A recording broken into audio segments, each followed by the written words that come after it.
അവനാത്മാവെ അഗ്നിനാളമായി അഭിഷേകാഗ്നിയായി എഴുന്നള്ളുക. വരിക, വാഴുക. ആത്മാവിൻ മാധുര്യമേ, വെളിവിൻ കതിരേ, ആത്മാവിൻ തണുപ്പേ,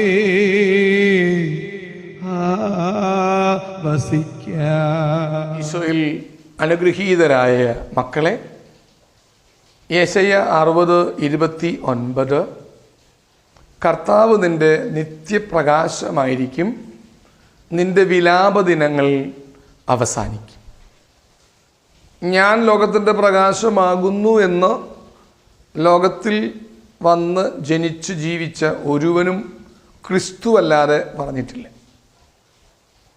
അപ്പോൾ ദൈവം നമ്മുടെ ജീവിതത്തിലേക്ക് ഒരു ഉദയസൂര്യനെ പോലെ വന്നാൽ, അത് തിരിച്ചറിഞ്ഞാൽ, അവിടുത്തെ സ്വീകരിച്ചാൽ, ഇന്ന് കത്തി നാളെ തീരുന്ന, ഇന്ന് കത്തിക്കൊണ്ടിരിക്കെ തീരുന്ന ഒന്നല്ല, കത്തിജ്വലിച്ചു നിൽക്കുന്ന നിത്യഗോളം, നിത്യപ്രകാശമായി നിലകൊള്ളുന്നവനാണ് ദൈവമെന്നുള്ളൊരു യാഥാർത്ഥ്യം ഞാൻ തിരിച്ചറിയാണ്.